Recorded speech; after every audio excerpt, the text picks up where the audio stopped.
I'm going to leave this message, and I don't want people to take it the wrong way, because I have no thoughts or motivations on being some kind of pastor or preacher or anything like that. But I do deal with a lot of anxiety sometimes. I worry about things. I've got a vivid imagination. And that imagination sometimes can always envision the worst case scenario. And there was a time when I would worry about things so bad that I had to turn to the Bible for a little bit of guidance. And it was one of those Bibles that, you'll see someone handing out. It's just the New Testament, and you flip through it and there's a table of contents. So if you're dealing with lust, or if you're dealing with addiction, or if you're dealing with worry, which was the buzzword for me, I was always worried about things. So I flipped it open and I found the verse from Matthew where Jesus says, "Therefore do not worry for tomorrow, because tomorrow has enough worry or concern for itself." And reading those words, I sat there one day and I said, you know what? I'm going to take this to heart. But if this doesn't work, I don't want to hear any of these religious people come and talking to me ever again. But I'm going to go ahead and lean on that. And I'm going to say, okay, life is going to unfold how it unfolds. It reminds me of kind of how Bob Marley used to speak in interviews. And, he had people trying to assassinate him. And he had to make these performances in these dangerous places in Jamaica. And people would ask him if he was afraid. And he would just say things like, "What will be, will be." And when I was younger, I was like, man, this dude is gangster. To be able to sit there facing death and simply say what will be, show no fear in the face of that kind of danger. But ultimately, we all have to live our lives that way.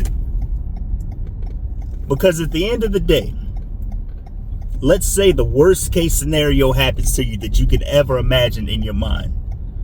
And for the far majority of us, the worst case scenario that we can imagine most of the time would be us meeting our demise in some way. And I don't want to sound insensitive. Don't take this the wrong way. But at the end of the day, if you were to meet that worst case scenario, it doesn't really matter. Not from an insensitive standpoint, but all the things that you worried about prior to meeting your demise go out the window. So why worry about it? Why waste the time that you have where you could be enjoying your life, where you could be enjoying the present moment?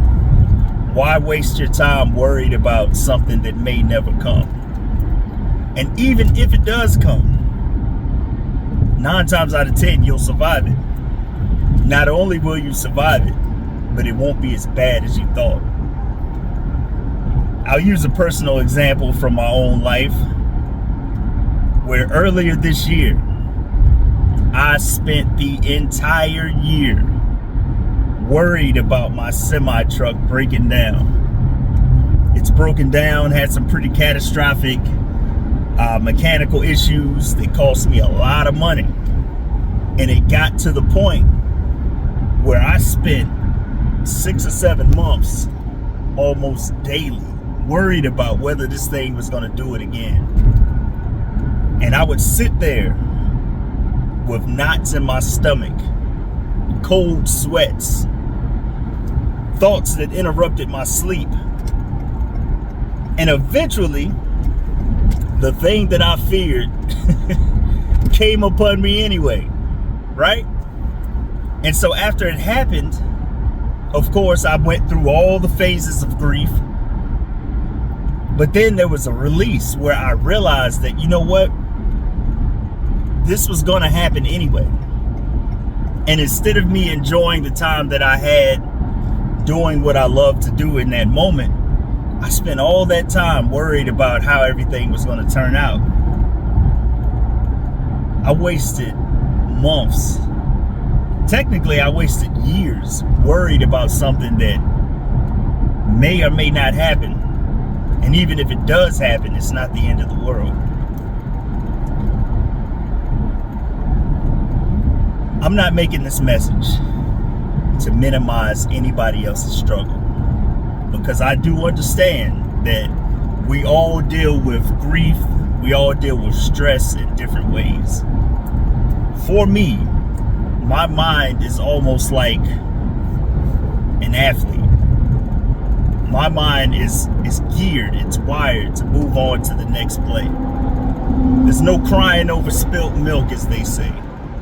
So when bad things happen, as long as I'm still breathing, and as long as I can still maintain my right mind, I feel like it's a win.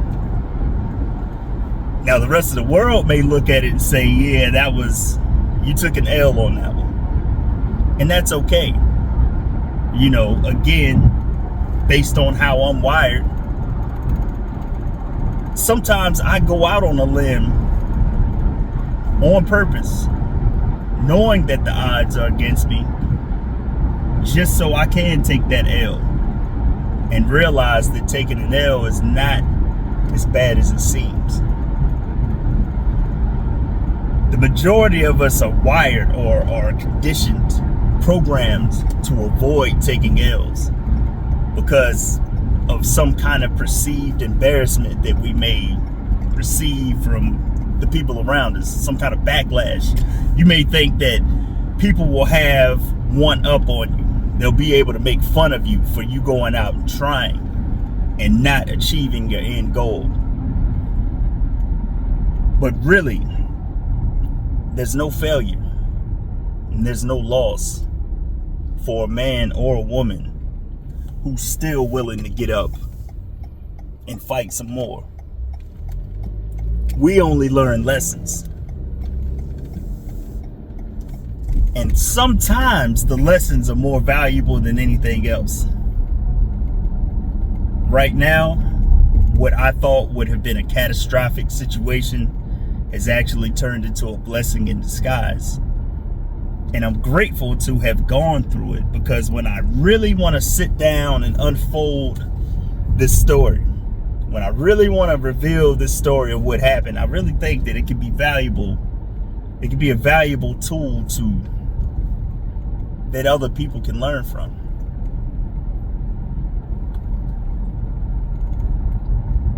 But yeah,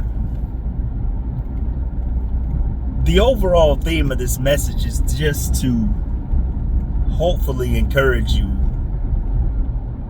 to understand your own strength. That the adversity that you go through, or the adversity that you fear, is only going to mold you into a more sharper, more resilient, a stronger person. This adversity is not meant to destroy you. And I'm here willing to say that if I were a betting man, that adversity won't destroy you. Because I don't know who you are on the other side of this screen. I'm sure you've been through so many things that you thought you would never survive. And here you are, for whatever reason, watching me on YouTube. So just stay encouraged. And remember that no adversity outside of death is going to be the end of your road. I hope you enjoyed this message. I will see you in the next video.